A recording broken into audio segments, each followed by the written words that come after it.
12వ వచనము నుంచి 14వ వచనం వరకు అందరం కలిసి చదువుకుందాం. 12, 13, 14 వచనాలు. ఈ 3 వచనాలు అందరం కలిసి చదువుకుందాం. అప్పుడు వారు ఒలీవల వనమనబడిన కొండ నుండి యెరూషలేమునకు తిరిగి వెళ్ళిరి. ఆ కొండ యెరూషలేమునకు విశ్రాంతి దినమున నడవదగినంత సమీపముగా ఉన్నది. వారు పట్టణంలో ప్రవేశించి తాము బస చేయబడుచున్న మేడగదిలోనికి ఎక్కిపోయిరి. వారెవరనగా పేతురు, యోహాను, యాకోబు, అంద్రెయ, ఫిలిప్పు, తోమా, బర్తొలొమయి, మత్తయి, అల్ఫయి కుమారుడైన యాకోబు, జెలోతే అనబడిన సీమోను, యాకోబు కుమారుడగు యోదా అనువారు. వీరందరూ వీరితో కూడా కొందరు స్త్రీలను, యేసు తల్లి అయిన మరియయు ఆయన సహోదరులను ఏక మనసుతో ఎడతెగక ప్రార్థన చేయుచుండిరి. ప్రార్థన చేసుకుందాం.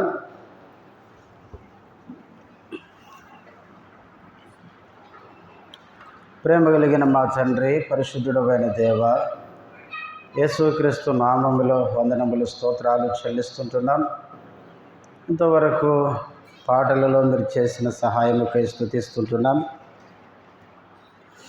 ప్రభువా, చదవబడిన వాక్య భాగములో నుంచి నీ మెల్లనైన స్వరాన్ని వినాలని ఆశిస్తుండగా, ఆశ కలిగిన ప్రాణాన్ని తృప్తిపరిచే దేవుడవు, చేరువచ్చిన మా అందరికీ అవసరమైన మాటలు మీరే మీ దాసుని నోట ఉంచండి. మీ దాసుడు బలహీనుడు, బలపరచుము, నీ మహిమ కొరకు వాడుకొనుము. చేరువచ్చిన మీ బిడ్డలకై స్తోత్రాలు. ఇంకా ఎవరైతే వస్తున్నారో నడిపించమని యేసుక్రీస్తు నామములో స్తుతించి ప్రార్థిస్తున్నాము తండ్రి, ఆమేన్.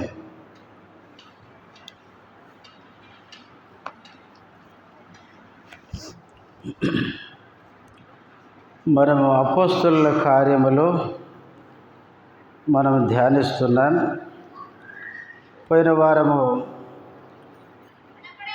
6వ వచనము నుంచి 11వ వచనం వరకు ఉన్న భాగాన్ని మనం చదువుకొని అందులో నుంచి కొన్ని సంగతులు మనం జ్ఞాపకం చేసుకున్నాం. ఈరోజు 12వ వచనము నుంచి 14వ వచనం వరకు ఉన్న ఈ 3 వచనాల్లో నుంచి కొన్ని సంగతులు మనం జ్ఞాపకం చేసుకుందాం. 12వ వచనం. అప్పుడు వారు ఒలీవల వనమనబడిన కొండ నుండి యెరూషలేమునకు తిరిగి వెళ్ళిరి. ఆ కొండ యెరూషలేమునకు విశ్రాంతి దినమున నడవదగినంత సమీపమున ఉన్నది. మనము పోయిన వారం చెప్పుకున్నాం. 6వ వచనము నుంచి 11వ వచనం వరకు ఉన్న భాగము ఒలీవల కొండ మీద జరిగిన సంఘటన అది. యేసు ప్రభు శిష్యులు ఒలీవల కొండ మీదకి కూడి వచ్చారు. వాళ్ళు అడిగారు, ఇశ్రాయేలు ప్రజలకి మరలా రాజ్యము అనుగ్రహిస్తావా అంటే ప్రభు అన్నాడు, అది తెలుసుకునే పని మీ పని కాదు. మీ పని ఏంటంటే పరిశుద్ధాత్ముడు మీ మీదకి వస్తాడు, మీరు శక్తి పొందుతారు, మీరు యెరూషలేము నుండి భూదిగంతాల వరకు నాకు సాక్షులుగా ఉండాలి అని చెప్పినాడు. చెప్పిన తర్వాత ఆయన వాళ్ళు చూస్తుండగా ఒలీవల కొండ మీద నుంచి పరలోకానికి ఆరోహణమై వెళ్ళిపోయాడు. వాళ్ళు ఆకాశం వైపు తేరు చూస్తూ ఉండగా 2 దేవదూతలు కనబడి, గల్లే మనుషులారా, ఇంకా ఏం చూస్తున్నారు? ఆయన పరలోకానికి కొనుకోబడ్డాడు. ఏ విధంగా కొనుకోబడ్డాడు ఆ విధంగా మరలా తిరిగి వస్తాడు అని వాళ్ళు చెప్పారు. ఇది అయిపోయిన వెంటనే, అంటే యేసు ప్రభు పరలోకానికి వెళ్ళిపోయిన వెంటనే ఇప్పుడు వారు ఒలీవల కొండ నుంచి ఎక్కడికి వస్తున్నారు? యెరూషలేముకు వస్తున్నారు. బైబిల్లో చాలా కొండలు ఉన్నాయి. ఆదికాండం నుంచి ప్రకటన గ్రంథం వరకు మనం చదివినప్పుడు చాలా కొండలు మనకు కనబడతాయి. ముఖ్యంగా క్రొత్త నిబంధనలో యేసు ప్రభువుకు అనుసంధానమైన కొన్ని కొండలు ఉన్నాయి.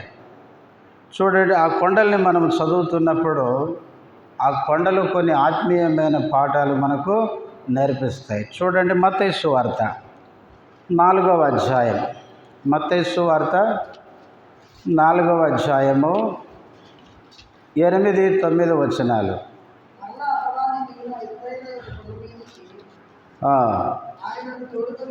తోడుకొని పోయి ఈ లోకరాజ్యములన్నిటినీ వాటి మహిమను ఆయనకు చూపి, నీవు సాగిలపడి నాకు నమస్కారము చేసిన ఎడల వీటన్నిటినీ నీకు ఇచ్చేదనని ఆయనతో చెప్పగా. మత్తయి సువార్త 4వ అధ్యాయంలో అపవాది యేసుప్రభుని ఏం చేస్తున్నాడు? శోధిస్తున్నాడు. ఈ శోధించే క్రమంలో వాడు ఏం చేశాడు? ఎత్తైన కొండ మీదకి యేసుప్రభుని తీసుకుని పోయినాడు. మిగుల ఎత్తైన కొండ మీదకి. మరి ఆ కొండ ఏ కొండ మరి ఇక్కడ దేవుడు వ్రాయించలేదు, కానీ మిగుల ఎత్తైన కొండ మీద తీసుకుని వెళ్ళి ఈ లోకరాజ్యాల మహిమంతా చూపించి వాడేమన్నాడు? నీవు సాగిలపడి నాకు నమస్కారం చేస్తే ఈ మహిమంతా నీకు ఇచ్చేస్తానన్నాడు. ఇక్కడ ఒక కొండను మనం చూస్తున్నాం. ఈ కొండకి బైబిల్ పండితులు ఏమని పేరు పెట్టారంటే శోధన కొండ అని పేరు పెట్టినారు. ఇక్కడ మత్తయి సువార్త 3వ అధ్యాయంలో యేసుక్రీస్తు యోర్దాను నదిలో ఏం తీసుకున్నాడు? బాప్తిస్మం తీసుకున్నాడు. 3వ అధ్యాయంలో బాప్తిస్మం తీసుకున్నాడు. బాప్తిస్మం తీసుకున్నప్పుడు పరలోకమందు ఉన్న తండ్రి కుమారుని గురించి ఏమి ఇచ్చినాడు? సాక్ష్యము. ఈయన నా ప్రియ కుమారుడు, ఈయన యందు నేను ఆనందించుచున్నాను సాక్ష్యం ఇచ్చినాడు. 3వ అధ్యాయంలో మనం ఏం చూస్తామంటే యేసు ప్రభు బాప్తిస్మం తీసుకోవడము, తర్వాత తండ్రి చేత సాక్ష్యము పొందడం. ఎప్పుడైతే ఇది యేసు ప్రభు చేశాడో ఇక 4వ అధ్యాయంలో ఎవరు వచ్చారు? అపవాది వచ్చినాడు. యేసుక్రీస్తును శోధించినాడు. అట్లాగే మన జీవితంలో కూడా యేసు ప్రభువుని నమ్మి రక్షించబడి బాప్తిస్మంలో సాక్ష్యం ఇచ్చి ప్రభువు కొరకు జీవిస్తున్నప్పుడు మనకు కూడా ఏమొస్తాయి? శోధనలు వస్తాయి. చాలామంది ఏం చెప్తారంటే యేసు ప్రభువుని నమ్ముకుంటే నీకు శోధనలు రావు, నీకు కష్టాలు రావు, నీకున్న సమస్యలన్నీ తొలగిపోతాయి, 3 పువ్వులు 6 కాయలైపోతాయి, నువ్వు పట్టుకున్నదంతా బంగారమే అని చెప్తుంటారు. ఇది పెద్ద మోసం. బైబిల్లో ఎక్కడ కూడా యేసుప్రభు ఇట్లా చెప్పలేదు. నన్ను నమ్ముకోండి, ఈ లోకంలో మీకు ఏ శోధనలు రావని చెప్పలేదు. బైబిల్ యేసుప్రభు ఏం చెప్పాడంటే లోకంలో మీకు శ్రమ అన్నాడు, సుఖమని లేదు. ఎందుకంటే లోకమంతా ఏమైంది? పాపముతో నిండి ఉంది. యోహాను పత్రికలు యోహాను అంటాడు లోకమంతా సాతాను కింద పడుందంట. అందుకే యేసుప్రభు అన్నాడు ఈ లోకాధికారి వచ్చుచున్నాడు అన్నాడు. ఈ లోకం అనేది సాతాను కింద ఉంది. ఈ లోకంలో ప్రభువుని నమ్మిన వారికి శోధనలు వస్తాయి. చూడండి, పేతురు రాసిన మొదటి పత్రిక 4వ అధ్యాయం 12వ వచనం. ప్రియులారా, మిమ్మును శోధించుటకు మీకు కలుగుచున్న అగ్ని వంటి మహాశ్రమను గూర్చి మీకేదో ఒక వింత సంభవించినట్లు పేతురు ఏమంటున్నాడంటే మీకు శోధనలు రావని చెప్పినాడా? ప్రియులారా, మిమ్మును శోధించుటకు మీకు కలుగుచున్న అగ్ని వంటి మహాశ్రమను గూర్చి. దేవుని పిల్లలకి శోధనలు వస్తాయి, అగ్ని వంటి మహాశ్రమలు. ప్రియులారా, దేవుని పిల్లలకి భూమి మీద శోధనలు వస్తాయి. యాకోబు పత్రిక 1:12 కూడా అన్నాడు. ఏమన్నాడు? శోధన సహించువాడు ధన్యుడు అన్నాడు. ప్రకటన గ్రంథం 2:10 కూడా ఏమన్నాడు? మిమ్మల్ని శోధించుటకు అపవాది మీలో కొందరిని చెరలో వేయింపబోచున్నాడు అన్నాడు. కాబట్టి మొట్టమొదటి కొండ ఏ కొండ అంటే శోధన కొండ. యేసుక్రీస్తు ఈ లోకములో ఉన్నప్పుడు యోర్దాను నదిలో బాప్తిస్మం తీసుకున్న తర్వాత అపవాది వచ్చి శోధించే క్రమంలో ఒక కొండ మీదకి తీసుకుని పోయినాడు. ఆ కొండకి బైబిల్ పండితులు శోధన కొండ అని పేరు పెట్టినారు. కాబట్టి మన జీవితంలో కూడా ప్రభువు నమ్మిన తర్వాత ఈ శోధన కొండ అనుభవం కూడా వెళ్ళాలి. యేసుక్రీస్తు నమ్మిన తర్వాత నాకే శోధన లేదంటే ఏం చేయాలి? అసలు విశ్వాసమో కాదో అనుమానించాలి. అసలు విశ్వాసం అంటే శోధన తప్పకుండా వస్తుంది. అందుకనే మొదటి కొండ మనకేం నేర్పిస్తుందంటే ప్రభువు నమ్మిన నీ జీవితంలో శోధనలు వస్తాయి. అయితే శోధనలు ఏం చేయాలి? ప్రభు కొరకు ఏం చేయాలి? నిలబడాలి, పడిపోకూడదు. తర్వాత రెండవది మత్తయి సువార్త 5వ అధ్యాయం. మత్తయి సువార్త 5వ అధ్యాయము మొదటి వచనం. ఆయన జనసమూహములను చూచి కొండ ఎక్కి కూర్చుండగా ఆయన శిష్యులు ఆయన యొద్దకు వచ్చిరి. అప్పుడు ఆయన నోరు తెరిచి ఇలాగు బోధింప సాగెను.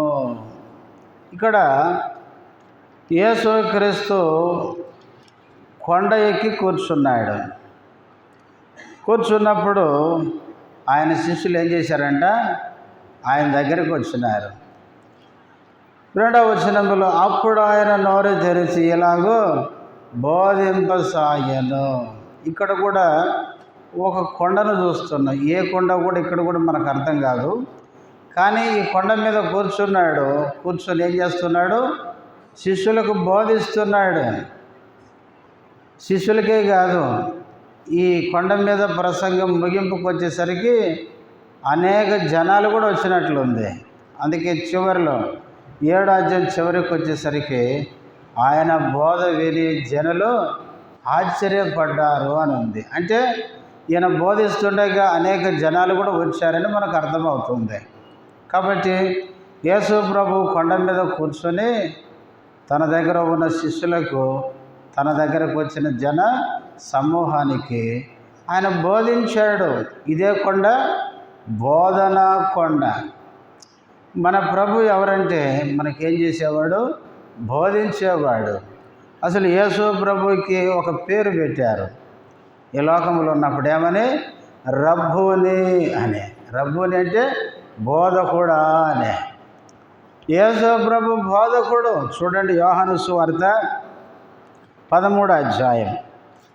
యోహాను సువార్త 13వ అధ్యాయము 13వ వచనం.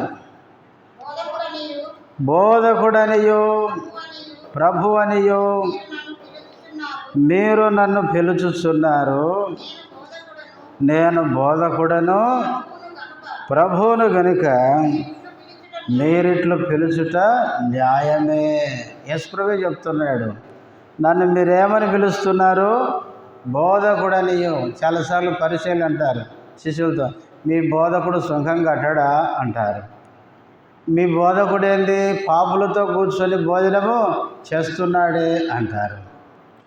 అందుకే బైబిల్లో బోధకుడు బోధకుడని చాలాసార్లు చదువుతాం యేసుప్రభు గురించి. అందుకే యేసుప్రభు అన్నాడు, నన్ను బోధకుడని ప్రభు అని పిలుస్తున్నారు. అయితే మీరు పిలిచేది ఏంటి? కరెక్టే అని చెప్తున్నాడు, న్యాయమే. ఎందుకంటే నేను బోధకుడిని. యేసుక్రీస్తు మన బోధకుడు. ఆయన లాంటి బోధకుడు ఎవ్వరు లేరు. బైబిల్లో చూడండి, యేసు ప్రభు బోధించినట్లు ఎవ్వరు బోధించలేదు. ఒక చెంప మీద కొడితే ఒక చెంప తిప్పమని ఎవరు బోధిస్తారు? నీ శత్రువుని ప్రేమించమని ఎవరు బోధిస్తారు కదా? కాబట్టి యేసు ప్రభు బోధ చాలా ఉన్నతమైనది. అందుకే యేసుక్రీస్తు బోధించినప్పుడు ప్రజలు ఏం చేశారంట? ఆశ్చర్యపోయినారంట. కొన్నిసార్లు అనుకున్నారు, అసలు ఈ బోధ ఈయనకి ఎక్కడి నుంచి వచ్చింది? ఈయన యోసేపు మరియల కుమారుడు కదా, మన ముందు పుట్టి పెరిగినాడే, ఈయనకి ఈ బోధ ఎక్కడి నుంచి వచ్చింది. ఒకసారి యూదుల పెద్దలు ఏం చేశారంటే బండ్రౌతులు సైనికులు పంపించినారు, మీరు వెళ్ళి యేసుప్రభుని పట్టుకోరా అంటే. వీళ్ళు పోయేసరికి ఆయన బోధిస్తున్నాడు. బోధిస్తుంటే ఆయన కూర్చొని వీళ్ళు ఏం చేసినారు, బోధిని వచ్చేసినారు. ఇప్పుడు వాళ్ళు అడుగుతారు, ఏమని మిమ్మల్ని పంపించింది ఎందుకు?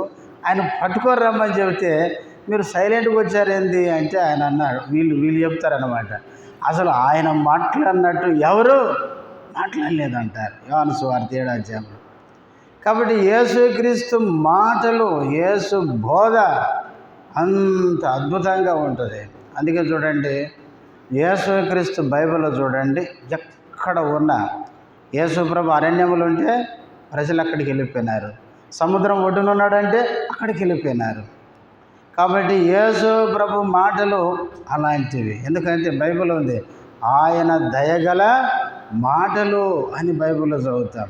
ఆయన బోధ ప్రజలు విని ఆదరించబడ్డారు, ధైర్యపరచబడ్డారు, కొన్నిసార్లు హెచ్చరించబడ్డారు. కాబట్టి యేసుక్రీస్తు బోధించినట్లు ఎవరు బోధించరు. కాబట్టి రెండవ కొండ మనకేమి నేర్పిస్తుందంటే బోధన కొండ. మన ప్రభు మనకు బోధించేవాడు. మన ప్రభు బోధించే మాటలు మనకేంటంటే ప్రయోజనం. చూడండి, యెషయా గ్రంథం 48వ అధ్యాయం. యెషయా గ్రంథం 48వ అధ్యాయం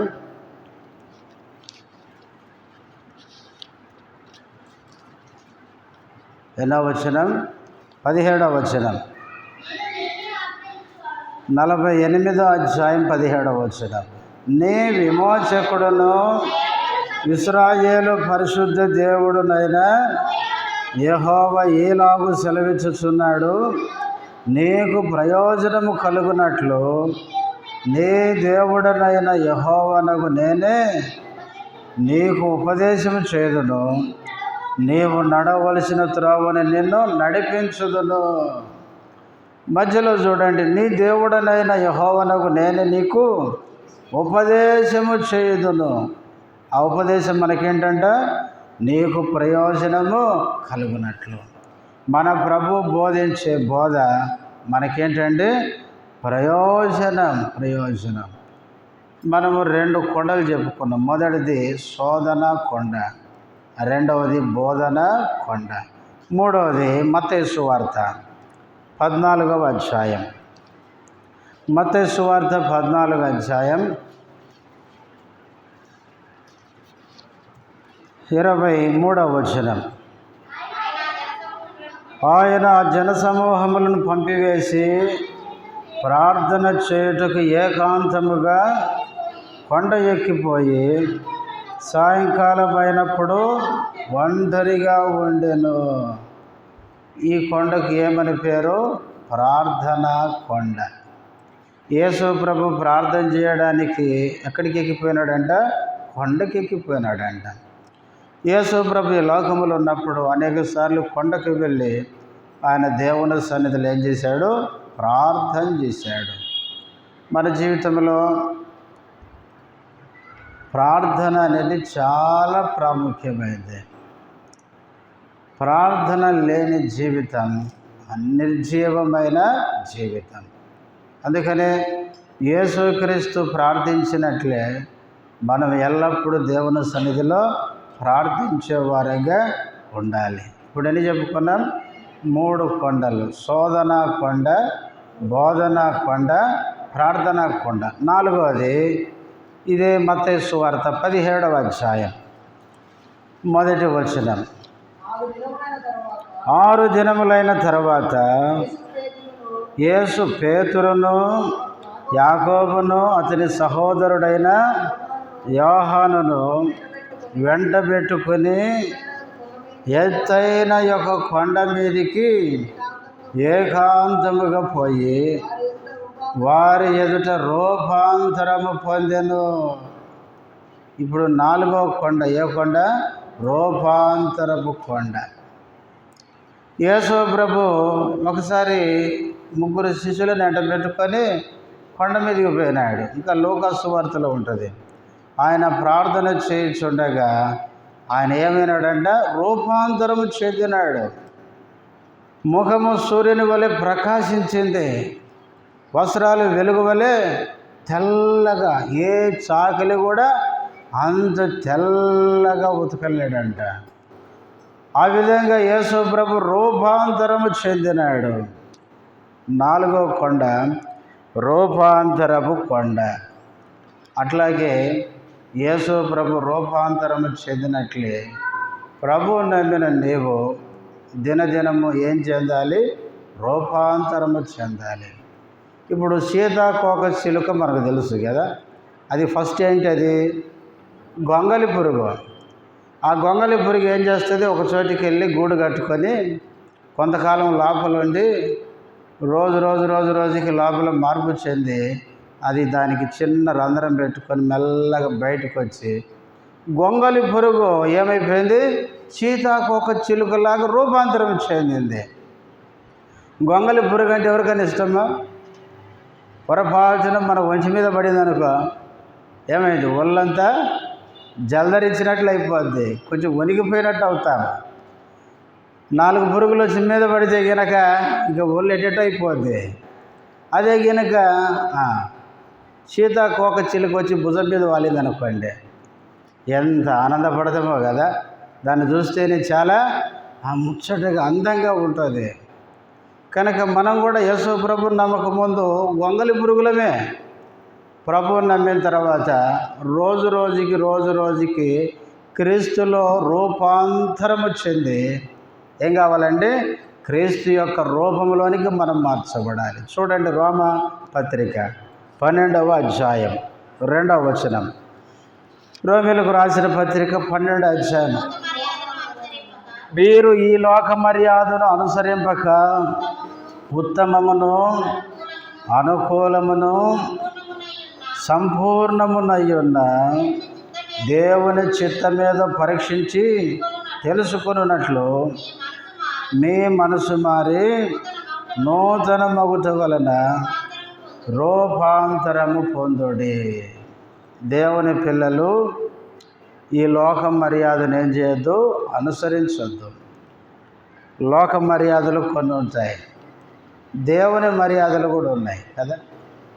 దేవుని మర్యాద ఉంది, లోక మర్యాద ఉంది. లోకములు ఏం చేస్తారు?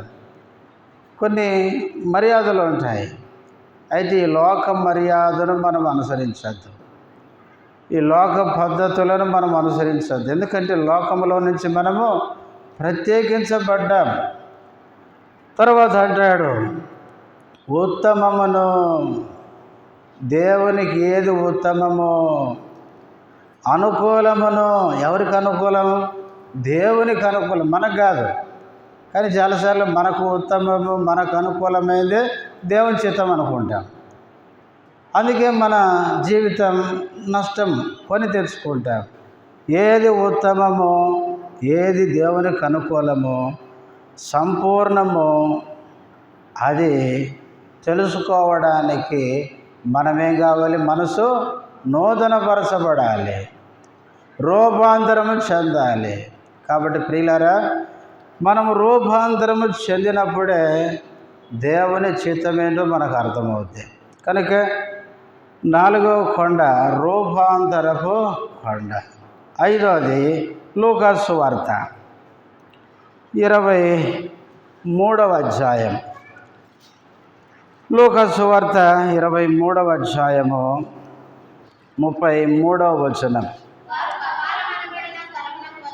వారు కపాలమనబడిన స్థలమునకు వచ్చినప్పుడు అక్కడ కుడివైపున ఒకనిని, ఎడమ వైపున ఒకనిని, ఆ నేరస్తులను ఆయనతో కూడా సిలువ వేసిరి. యేసు ప్రభువును సిలువేసింది ఒక కొండపైన. ఆయన సిలువేసినప్పుడు కుడివైపున ఒక దొంగను, ఎడమ వైపున ఒక దొంగను సిలువేసినారు. అది ఎక్కడనేది ఇక్కడ చదువుతాం. వారు కపాలమనబడిన అని ఒకటి కింద ఏముంది? కల్వరి అని ఉంది. కపాలం అన్నా కల్వరి అన్నా ఒకటే. కాబట్టి యేసుక్రీస్తు కల్వరి కొండ మీద ఏం చేయబడ్డాడు? సిలువేయబడ్డాడు. ఐదో కొండ సిలువ వేయబడిన కల్వరి కొండ. ఇప్పుడు 5 కొండలు చెప్పుకున్నాం.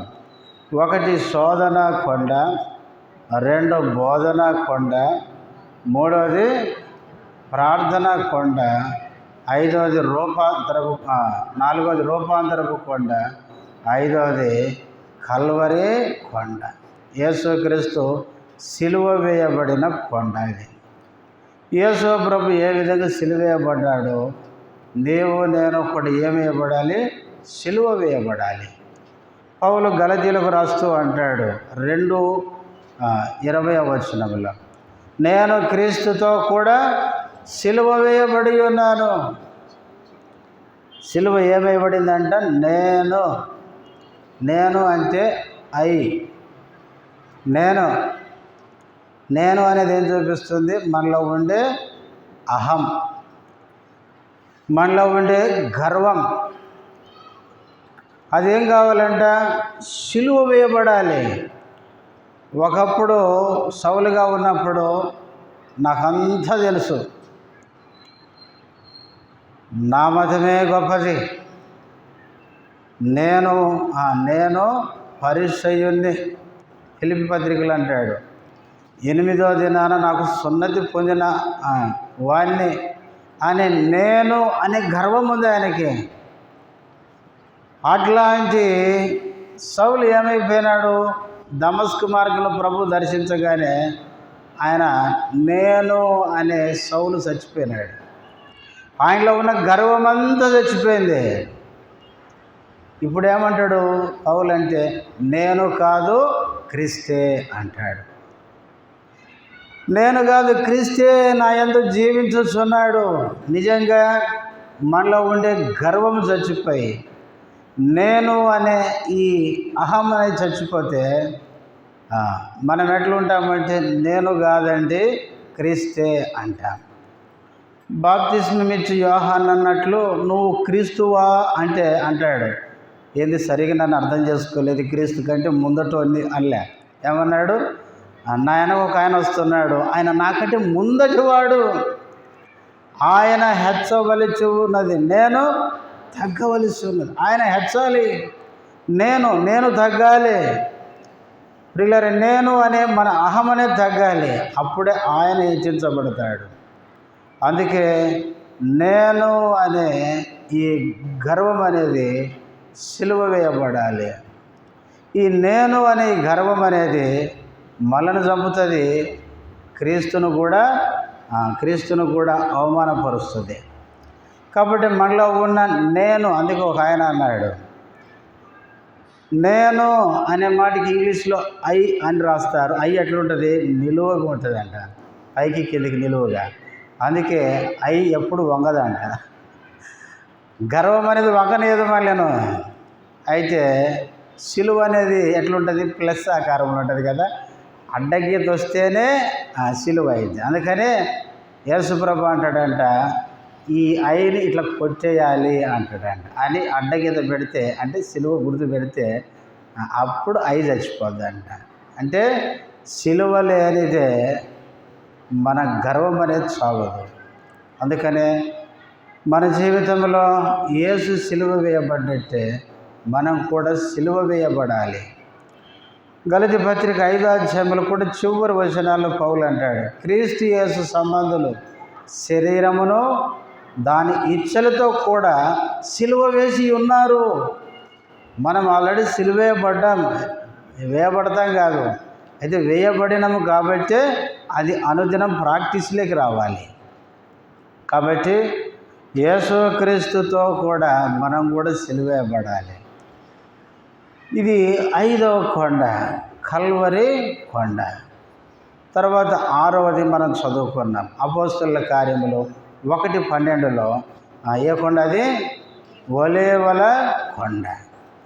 ఈ ఒలీవల కొండ అనేది మనకేం నేర్పిస్తుందంటే, ఆ కొండ మీద నుంచి యేసుప్రభు ఏమైనాడు? పరలోకానికి ఆరోహణమైనాడు. అదే కొండ మీదకి దూతలు ఏమన్నారు? ఆయన మరలా తిరిగి వస్తాడన్నాడు. ఈ కల్వరి ఈ ఒలీవల కొండ అనేది మనకేం నేర్పిస్తుందంటే, మన ప్రభు వస్తున్నాడని చూపిస్తుంది. ప్రభు ఏ విధంగా కొనుక్కోబడ్డాడో అట్లా నిన్ను నన్ను కొనుక్కోతాడు అనేది నేర్పిస్తుంది.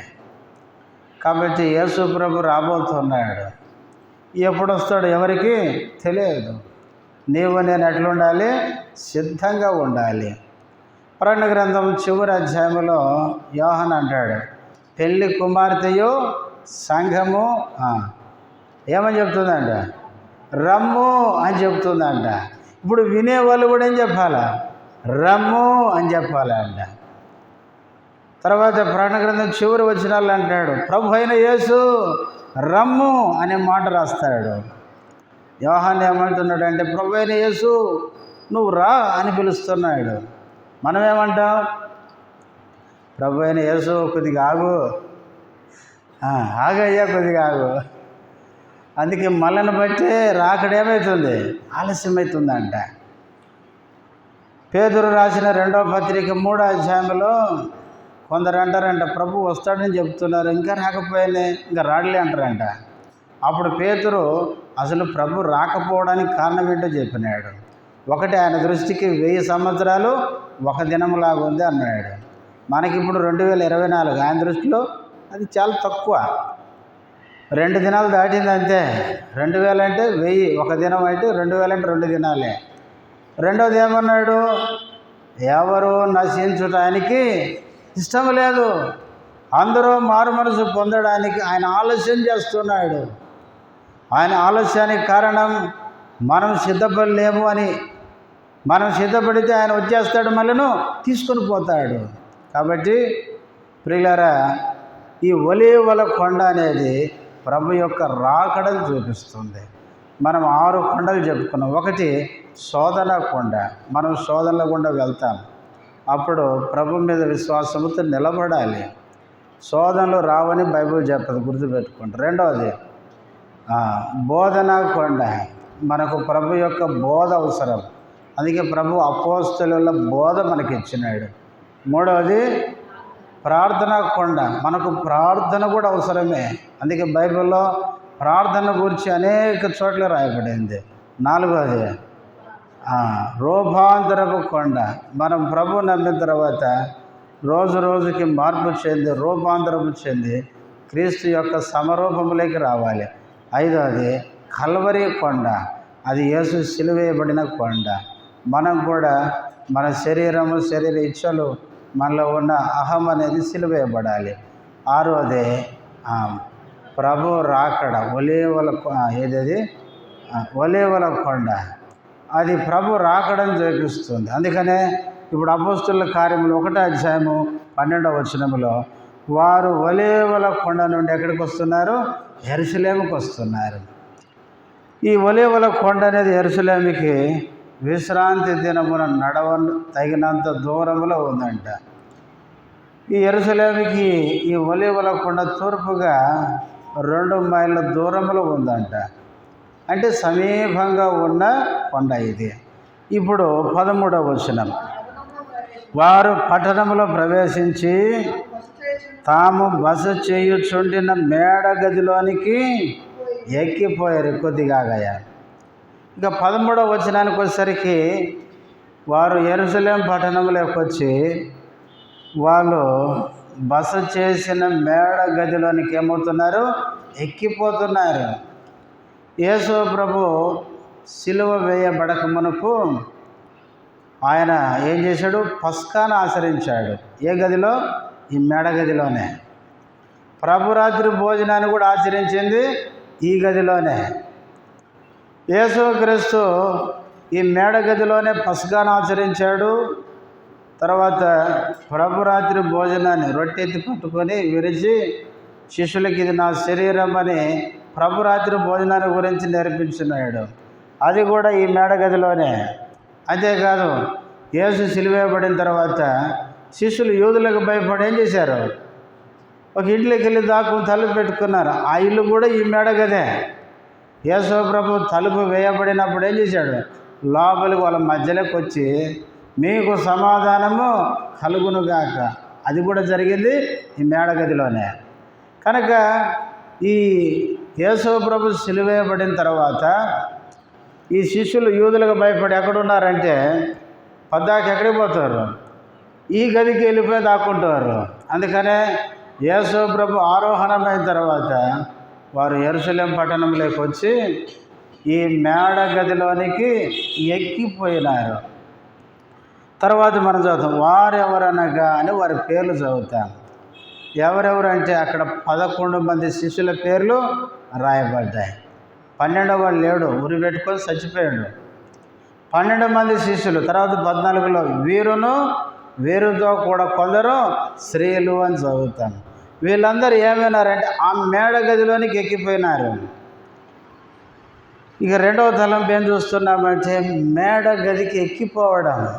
మన క్రైస్తవ జీవితం ఏంటంటే ఎక్కిపోయేది, దిగిపోయేది కాదు. చాలాసార్లు మనము ప్రభువుని నమ్మి రోజు రోజుకి ఎక్కిపోయేదానికి బదులుగా ఏమవుతాం? దిగిపోతాం. అందుకే ఆర్ఆర్కే మూర్తి గారు అంటాడు, ప్రభువుని నమ్మిన తర్వాత మనం పరలోకానికి ఒక్కొక్క మెట్టు ఏం కావాలంట? ఎక్కిపోతూ ఉండాలంట. ఎక్కిపోయే కొద్దీ మనం ప్రభువుకి పరలోకానికి ఏమవుతాం? సమీపం అవుతామంట. క్రైస్తవ జీవితం అనేది పైకి ఎక్కిపోయేది. కానీ కొన్నిసార్లు మనం ఏమవుతామంటే ఎక్కిపోయేదానికి బదులుగా ఏమవుతాం?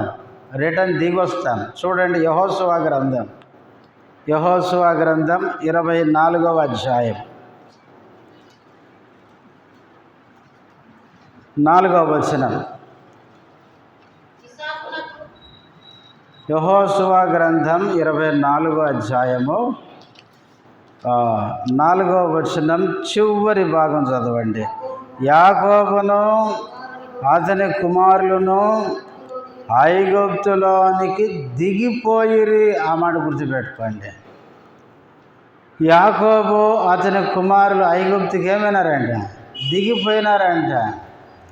ఆదికాండం 12వ అధ్యాయంలో కూడా దేవుడు పిలిచినప్పుడు పిలుపుకు లోబడి ఏ దేశానికి వెళ్ళాలో తెలియకుండానే కనాను దేశానికి వచ్చినాడు. బలిపీఠం కట్టినాడు, ఆరాధన చేసినాడు, ప్రార్థన చేసినాడు. ఇంతలో ఏమొచ్చింది? కరువు వచ్చింది. కరువు వచ్చిన వెంటనే ఏం చేశాడు? ఐగుప్తుకు పోయినాడు. అంటే దిగిపోయినాడు ఆయన. ఐగుప్తుకు పోవడం అంటే దిగిపోవడం. అబ్రహాము జీవితంలో దిగిపోయినాడు. అట్లాగే లూకా సువార్త 10వ అధ్యాయంలో 30వ వచనంలో యేసుప్రభు చెప్పినాడు, ఒకడు యెరూషలేము నుండి యెరికో పట్టణానికి దిగి వెలుచు అన్నాడు. వాడు యెరికో పట్టణంకి ఏమవుతున్నాడంటే దిగిపోతున్నాడు. యెరూషలేము అనేది కొండ మీద ఉంటుంది, యెరికో అనేది లోయలో ఉంటుంది. ఈ ఎత్తైన ప్రదేశం నుంచి వీడేమవుతున్నాడు? దిగిపోతూ దొంగల చేతిలో చిక్కినాడు. వాళ్ళు కొట్టి ఏం చేశారు? పరప్రాణముతో విడిచి వెళ్ళిపోయినారు. కాబట్టి మనము మన ఆత్మీయ జీవితంలో పైకి ఎక్కిపోవాలి, దిగిపోకూడదు. చాలామంది విశ్వాసులు ఎట్లుంటారంటే నమ్మిన ఆరంభ దినాల్లో బాగా ఎక్కిపోయినట్లే కనపడతారు. అంటే విశ్వాసంలో పైకి పోతున్నట్లు, ప్రార్థనలో పైకి పోతున్నట్లు, భక్తిలో ఎదుగుతున్నట్లు, దేవుని విషయంలో ఆసక్తి కలిగినట్లు కనపడతారు. కానీ దినాలు గడిచే కొలది వాళ్ళు ఏమవుతారంటే వాళ్ళ జీవితంలో వచ్చే పరిస్థితులను బట్టి మెల్లమెల్లగా ఏమవుతారు? వెనకబడిపోతారు, వెనక్కి జారిపోతారు. మనం ఎప్పుడూ కూడా వెనక్కి జారిపోకూడదు. మనం ముందుకు పైకి ఎక్కిపోతూ ఉండాలి. ప్రకటన గ్రంథం 4:1 కూడా యోహాను అక్కడ రాస్తాడు. ఏమనంటే, ఇదిగో పరలోకపు తలుపు తెరవబడిను. పరలోకపు తలుపు తెరవబడిన తర్వాత అక్కడి నుంచి ఒక స్వరం వినపడుతుందంట. ఏమని? ఇక్కడికి ఎక్కి రమ్ము. పరలోకాన్ని నుంచి స్వరం వస్తుందంటే ఎవరి స్వరం చెప్పండి? అది దేవుని స్వరమే. మన దేవుడు మనల్ని ఏమంటాడంటే, నువ్వు దిగిపోకు, నువ్వేం కావాలి? పైకి ఎక్కిరమ్మని పిలిచే దేవుడు. 61వ కీర్తనలో దావీదు ప్రార్థన చేస్తాడు. ఏమని? నేను ఎక్కలేనంత కొండపైకి నన్ను ఎక్కించుము. చదవండి ఆ మాట. కీర్తనలు 62వ వచనం. నా ప్రాణము తల్లడిల్లగా మొరపెట్టుచున్నాను, నేను ఎక్కలేనంత ఎత్తుకు కొండపైకి నన్ను ఎక్కించుము. దావీదు యొక్క ప్రార్థన ఏంటంటే, నన్ను ఎక్కలేనంత ఎత్తుకి నన్నేం చేయి, కొండపైకి ఎక్కించుము. ఒక సేవకుడు ఆ మాటను ఎట్లా చెప్పాడంటే, దావీదు శత్రువులు తరుముతుండగా ఆయన తప్పించుకునేదానికి చేసిన ప్రార్థన అంట అది. ఏమని, అయ్యా నేను ఇక్కడ కింద ఉంటే నన్ను చంపేస్తారు, కాబట్టి ఎక్కలేనంత, అంటే నేనే ఎక్కలేకపోతే నా శత్రువుల పైకి రారు, కనుక అంత ఎత్తుకు నన్ను ఎక్కించు అని ప్రార్థన చేశాడంట. అంటే ఆయన కొండల్లో, అరణ్యంలో, గుట్టల్లో పారిపోతా శత్రువులకు దొరకనంత ఎత్తులో నన్ను ఎక్కించు అని ప్రార్థన చేస్తే దేవుడు అన్నాడంట, అసలు నిన్ను సింహాసనం ఎక్కిస్తలే అన్నాడంట. ఈయనే రాజు అయితే ఎవరు ధర్ముతారు చెప్పండి? దేవుడు అంతెత్తుకు దావీదును హెచ్చించినాడు. అందుకనే మన ఆత్మీయ జీవితంలో మనము పైకి ఎక్కిపోయే వారంగా ఉండాలి, మనం కిందికి దిగిపోయే వారంగా ఉండకూడదు. ఇది రెండవది. మొదటిది కొండ, ఒలీవల కొండ. బైబిల్లో కొన్ని కొండలు మనకు నేర్పించే ఆత్మీయ పాఠాలు మనం చదువుకున్నాం. రెండవది, వాళ్ళు ఒలీవల కొండ నుంచి యెరూషలేముకు వచ్చి ఆ మేడ గదికి ఎక్కిపోయారు. అట్లాగే మన ఆత్మీయ జీవితంలో మనం ఎక్కిపోయే వారంగా ఉండాలి. ఎక్కిపోయి వాళ్ళు ఏం చేశారు? ఇప్పుడు 14వ వచనం, వీరితో కూడా కొందరు స్త్రీలను యేసు తల్లి అయిన మరియయు ఆయన సహోదరులను ఏక మనసుతో ఎడతెగక ప్రార్థన చేయుచుండిరి.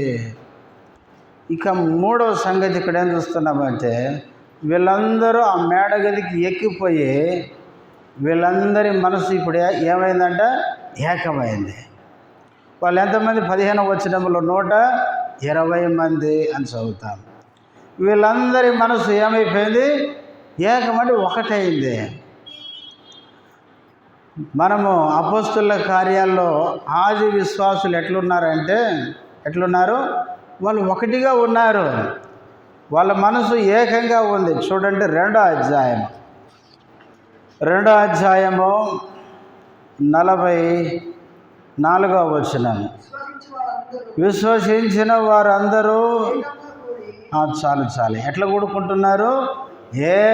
ఏకముగా అనేది ఐక్యతను చూపిస్తుంది.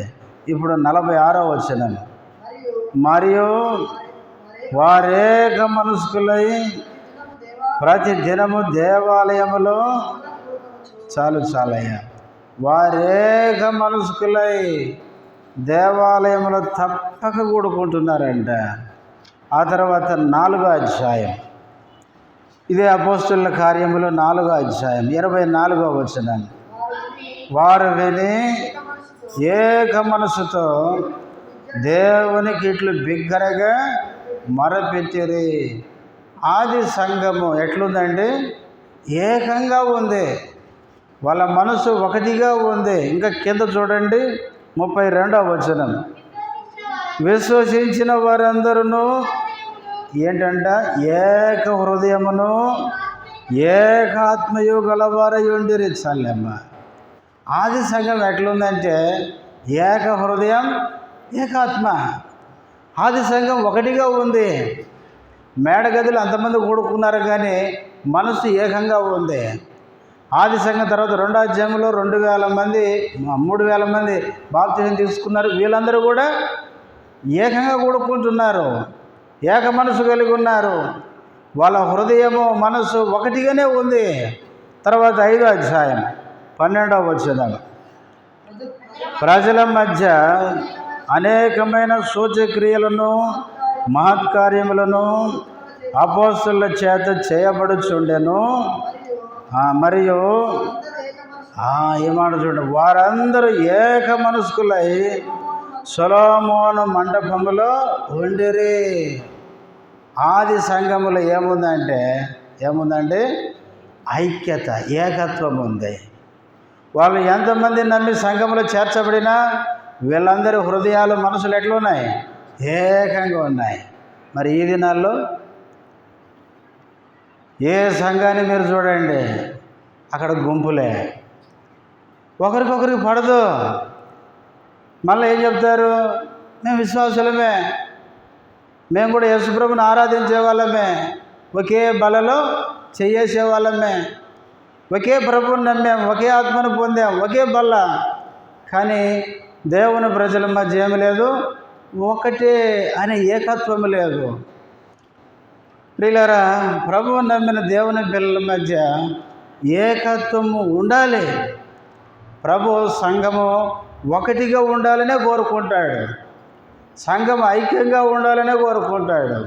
కానీ సంఘాలలో ఈ దినాల్లో ఐక్యత లేకుండా పోతుంది. విశ్వాసుల మధ్య ఐక్యత లేదు. అందుకనే కొరింథీ సంఘములో పౌలు రాస్తాడు, అక్కడ కూడా ఐక్యత లేదు. చూడండి, కొరింథీలకు రాసిన మొదటి పత్రిక 1వ అధ్యాయం 10వ వచనం. సహోదరులారా, మీరందరూ ఏకభావముతో మాట్లాడవలననియో, మీలో కక్షలు లేక ఏక మనసుతోనూ ఏక తాత్పర్యముతోనూ మీరు సన్నద్ధులై ఉండవలననియో, మన ప్రభు అయిన యేసుక్రీస్తు పేరట మిమ్మను వేడుకొనుచున్నాను. పౌలు కొరింథీ విశ్వాసులకి మొదటి పత్రిక రాస్తూ మిమ్మల్ని వేడుకొంటున్నాడు. అంత గొప్ప దైవజనుడు వీళ్ళని వేడుకొంటున్నాడు. ఎందుకు? ఎక్కడ ఐక్యత ఉండదో అక్కడ సంఘం డెవలప్మెంట్ ఉండదు, సంఘము నాశనం అయింది అంతే. అందుకనే కొరింథీ పట్టణంలో పౌలు సువార్త చెప్పినాడు. సంవత్సరమున్నర ఆయన డేరాలు గుచ్చుకొని ఆయన చేతుల కష్టముతో ఆయన సంపాదించుకొని సువార్త ప్రకటించి సంఘాన్ని కష్టపడి ఆయన గడిచినాడు. కానీ విశ్వాసుల మధ్య ఏమొచ్చింది? మధ్యలో ఐక్యత లేకుండా పోయింది. అందుకనే పౌలు రాస్తూ మీరందరూ ఎట్లుండాలి? ఏకభావముతో మాట్లాడవలననియో. తర్వాత 2వ లైన్ చివరి అంటాడు, ఏక మనసుతోనూ ఏక తాత్పర్యముతోనూ మీరు సన్నద్ధులై ఉండాలని మిమ్మల్ని వేడుకొంటున్నా. వేడుకోవడం అంటే తెలుసు కదా, బతిమలాడ్డాం. అయ్యా అట్లా ఉండకండి అయ్యా, అట్లుంటే ఏమైంది? మీరు నష్టపోతారయ్యా, మీరందరూ కలిసి ఉండండి, ఒకటిగా ఉండండి. మీరు ఒకటిగా ఉండకపోతే శత్రువు మీ మధ్యలో దొరబడతాడు, నష్టాన్ని చేస్తాడు సంఘానికి. కాబట్టి మీరు ఒకటిగా ఉండాలని వేడుకుంటున్నాను అంటున్నాడు పౌలు. తర్వాత కొరింథీలకు రాసిన 2వ పత్రిక 13వ అధ్యాయం 11వ వచనం. తుదకు సహోదరులారా, సంతోషించుడి, సంపూర్ణులై ఉండుడి, ఆదరణ కలిగి ఉండుడి. ఈ మాట చూడండి, ఏక మనసు గలవారై ఉండుడి, సమాధానముగా ఉండుడి.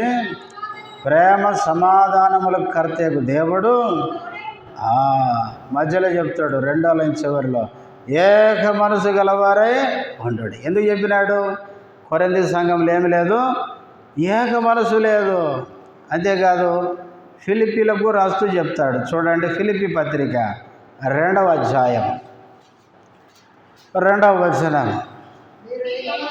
మీరు ఏక మనసుకులగునట్లుగా ఏక ప్రేమ కలిగి ఏక భావము గలవారుగా ఉండి ఒక్కదానియందే మనసుంచు నా సంతోషమును సంపూర్ణము చేయుడి. ఫిలిప్పీ సంఘం అంటే పౌలుకి ఎంతో ప్రేమ. ఈ ఫిలిప్పీ పత్రిక మీరు చదవండి. ఈ ఫిలిప్పీ విశ్వాసులకు 1వ అధ్యాయంలో అంటాడు, మిమ్మల్ని నా హృదయంలో ఉంచుకున్నానంటాడు. అంటే పౌలుకి ఈ సంఘం అంటే ఎంత ప్రేమ. ఎవరిని హృదయంలో ఉంచుకుంటాను చెప్పండి? ఎవరినైతే అమితంగా ఎక్కువగా ప్రేమిస్తారో వాళ్ళని హృదయంలో ఉంచుకుంటాం, వాళ్ళని మర్చిపోము. దాన్ని మర్చిపోయినావండి, ఎందుకు మర్చిపోతామండి? నువ్వు ఎప్పుడు నా హృదయంలోనే ఉన్నావంటాం చూడండి, అట్లా. కాబట్టి పౌలు హృదయం అంతా ఫిలిప్పీ విశ్వాసులు. ఎందుకంటే ఈ పత్రికలో చెప్తాడు ఏమనంటే, నేను కష్టంలో ఉన్నప్పుడు పౌలుకి ఆదుకున్న సంఘం ఫిలిప్పీ సంఘమే. చెరసాల్లో ఉన్నప్పుడు 4వ అధ్యాయానికి మనం వెళ్తే అక్కడ పౌలు రాస్తాడు ఏమని, మీరు నన్ను జ్ఞాపకం చేసుకున్నారు, నేను చెరసాల్లో ఉన్నప్పుడు నా అవసరాలు మీరే తీర్చారు. కాబట్టి ఫిలిప్పీ సంఘం అంటే పౌలుకు చాలా ఇష్టం. అయితే ఈ సంఘములో కూడా ఐక్యత లేదు. అందుకనే 2వ అధ్యాయం 2వ వచనంలో మీరు ఏక మనస్కులగునట్లుగా ఏక ప్రేమ కలిగి ఏక భావము గలవారిగా ఉండి అంటాడు. కాబట్టి వీళ్ళ మధ్య ఏకత్వం కావాలని రాస్తున్నాడు. ఎందుకంటే చూడండి, ఇప్పుడు 4వ అధ్యాయం 2వ వచనం, ప్రభునందు ఏక మనసు గలవారై ఉండుడని యువోదియాను సుంటికేను బతిమాలు కొనుచున్నాను. ఇక్కడ కూడా ఇద్దరు స్త్రీల పేర్లు రాసినాడు. ఈ ఫిలిప్పీ సంఘములు ఇద్దరు సిస్టర్స్ ఉన్నారు. వీళ్ళిద్దరికి పడదు, కొన్నిసార్లు సిస్టర్స్కి కూడా పడదు కదా. కొన్ని సంఘాల సిస్టర్లే పెద్ద సమస్యగా ఉంటారు. సంఘం నీళ్ళే పెద్దలకు ఉందామంటారు కదా. ఈ సిస్టర్స్దే పెద్ద సమస్య. అన్నోళ్ళకి వెనక పొడుస్తూ ఉంటారు. నువ్వు అడుగు, నువ్వు మాట్లాడాలి, నువ్వు చెప్పాలా, నువ్వు వెనక లేకపోతే ఇంటికి కూడా రావద్దు. ఇట్లాంటి స్త్రీలు తయారైనారు సంఘాల్లో. స్త్రీ ఎక్కడ ఉండాలో బైబిల్ చెప్తుంది, కానీ స్త్రీలు ఉండాల్సిన స్థానంలో ఉండరు. ఎక్కడ ఉండాలో అక్కడ ఉండాలి. దేవుని క్రమాన్ని మనం ధిక్కరించవద్దు. కాబట్టి ఈ ఫిలిప్పీ సంఘంలో ఇద్దరు సిస్టర్స్, వీళ్ళు మంచోళ్ళే. కింద వచనములు చెప్తాడు, వీళ్ళు పౌలుతో కూడా సహకారులే, పరిచయలు సహకరించే వాళ్ళే. కానీ వీళ్ళిద్దరి మధ్య ఏమి లేదు, ఏకత్వం లేదు. అందుకనే ప్రభునందు ఏక మనసు గలవారై ఉండుడని యువోదియాను సుంటికేను బతిమాలకు. ఒక దైవజనుడు ఏంటి ఇద్దరిని బతిమాలడం ఏంటి, స్త్రీలను బతిమాలడం. ఈయన ఎంత అంటే ఐక్యత సంఘంలో లేకపోతే ప్రియులారా ఆ సంఘం చాలా నష్టపోద్ది. చూడండి 133వ కీర్తన మనకు బాగా తెలుసు, అయినా చదువుదాం, గుర్తు చేసుకుందాం. 133వ కీర్తన చదవండి మొదటి నుంచి. సహోదరులు ఐక్యత కలిగి నివసించుట ఎంత మేలు, ఎంత మనోహరము. అది తల మీద పోయబడి అహరోను గడ్డం మీదుగా కారి అతని అంగీల అంచు వరకు దిగజారిన పరిమళ తైలం వలె ఉండును. సియోను కొండ మీదికి దిగవచ్చు, హెర్మోను మంచు వలె నుండును. ఆశీర్వాదమును శాశ్వత జీవమును అచట నుండవల్లని యెహోవా సెలవిచ్చుచున్నాడు. కాబట్టి మొదటి వచనములో సహోదరులు ఐక్యత కలిగి ఉండుట ఎంత మేలు, ఎంత మనోహరం అన్నాడు. ఐక్యత ఎక్కడుంటుందో 3వ వచనం 3వ లైన్లో ఆశీర్వాదమును శాశ్వత జీవము అక్కడ ఉంటుందంట. ఐక్యత ఎక్కడుంటుందో అక్కడ ఆశీర్వాదం ఉంటుంది. ఐక్యత లేకపోతే ఆశీర్వాదం ఉండదు. అందుకే ఈ దినాల్లో సంఘాలు ఏమి లేదు, ఆశీర్వాదం లేదు. ఏమో సంఘంలో ఏమొస్తుంది చెప్పండి, ఇక్కడ కొట్లాడుకుంటే ఏమొస్తుంది? ఇదేదో మనకేదో గట్ల కాడ ఏమంటారు, పాలోళ్ళు గట్లు పంచుకున్నట్లు మందిరాల్లో ఏం చేస్తున్నారంటే ఇది నాది ఏముంది మనది చెప్పండి. మనమందరము దేవుని మహిమ కొరకు ప్రయాసపడాలి అంతే. అంతేగాని అనవసరమైన వాటి కోసం పోయి ఐక్యతను పాడు చేసుకోకూడదు. అందుకనే ఐక్యత ఎక్కడ ఉంటుందో అక్కడ ఆశీర్వాదం ఉంటుంది. ఐక్యత ఎక్కడ ఉంటుందో అక్కడ జీవం ఉంటుంది. జీవం ఎక్కడ ఉంటుందో అక్కడ అభివృద్ధి ఉంటుంది. గుర్తుపెట్టుకోండి. ఇప్పుడు చూడండి, చెట్టు ఏమవుతుందండి, జీవం ఉంది కాబట్టి రోజు రోజుకి పెరుగుతుంది. సంఘాన్ని కూడా పౌలు తిమోతికి రాస్తా అంటాడు, జీవము గల దేవుని సంఘం అని రాస్తాడు. జీవమున్న సంఘం ఏం కావాలి, రోజు రోజుకి వృద్ధి చెందాలి. కానీ ఈ దినాలు సంఘాలు జీవం లేని నిర్జీవ సంఘాలు అయిపోయినాయి. ఎందుకంటే ఎక్కడ చూసినా, ఏ సంఘంలో చూసినా ఈ దినాలు ఏమైపోయిందంటే, మీ సంఘం ఎట్లుందండి అంటే అడగ రాకుండా అయిపోయింది. మా సంఘం గురించి ఏం చెప్పాలి బ్రదర్ అంటున్నారు. అట్లాంటి పరిస్థితి. కానీ ప్రభువుకు స్తోత్రం, మన సంఘం అట్లా లేదు. చాలామంది మా దగ్గరికి పరిచర్యకు వచ్చి వాళ్ళు వెళ్ళిన తర్వాత నాకు ఫోన్ చేస్తారు, అన్న మీ సంఘం చాలా మంచిదన్న, మీ వాళ్ళందరూ ఐక్యంగా ఉంటారు, అందరూ కలిసి ఏ పనైనా కరెక్ట్గా ఎవరి పని వాళ్ళు చేస్తారన్న, మీ విశ్వాసుల మధ్య ఏముంది, ఐక్యత ఉంది. చాలామంది మన సంఘాన్ని గురించి చెప్పిన మాటలు. అయితే అట్లని చెప్పి ఇప్పుడు మనం ఏం కాకూడదు, మళ్ళా గర్వించకూడదు. ఎందుకంటే ఈ ఐక్యతను దుష్టుడు ఏం చేయాలనుకుంటాడు, పాడు చేయాలనుకుంటాడు. అందుకే ఎఫెసీ పత్రిక 4:1 పౌలు రాస్తాడు, ఆత్మ కలిగించు ఐక్యత కాపాడుకొనుట యందు మనకేముండాలా, శ్రద్ధ ఉండాలంట. ఎందుకంటే దేవుడు తన ఆత్మ ద్వారా మనకు ఐక్యత ఇస్తే శత్రువు కూడా ఐక్యతను పాడు చేయడానికి ప్రయత్నము చేయాలని చూస్తుంటాడు. అందుకనే దేవుని పిల్లల మధ్య ఐక్యత చాలా ప్రాముఖ్యం. సంఘంలో ఐక్యత ఉందనుకోండి ఏమైందండి, శత్రువు కార్యాలు ఏమైపోతాయి. అందుకే యేసుప్రభు అన్నాడు, భూమి మీద ఇద్దరు ఏకీభవిస్తే అన్నాడు, మీరు ఏది బంధిస్తే అది బంధించబడుతుంది అన్నాడు. అందుకనే దేవుని ప్రజల మధ్య ఐక్యత అనేది చాలా ప్రాముఖ్యమైనది. అందుకే అపోస్తలుల కార్యంలో 1:14 వారు 11 మంది శిష్యులు, కొందరు స్త్రీలు, వీరందరూ ఆ మేడగదికి ఎక్కిపోయి వాళ్ళు ఎక్కిపోయిన వాళ్ళ మనసు ఎట్లుంది, ఏక మనస్సు. ఇలారా సంఘములో దేవుని బిడ్డలమైన మనందరి మనసు ఎట్లుండాలంటే ఒకటిగానే ఏకంగానే ఉండాలి. తర్వాత ఏక మనసు కలిగి, చూడండి ఈ మాట చదువుకొని ముగించుకుందాం. 14 చివరిలో ఏక మనసుతో ఎడతెగక ఏం చేస్తున్నారు, ప్రార్థన చేయుచుండరి. 4వదిగా వీళ్ళు ఏక మనసు ఏం చేస్తున్నారు, ప్రార్థన చేస్తున్నారు. ఎట్లా చేస్తున్నారు, ఎడతెగకుండా చేస్తున్నారు. ఇది అపోస్తలుల కార్యం 2:42 కూడా చదువుతాం.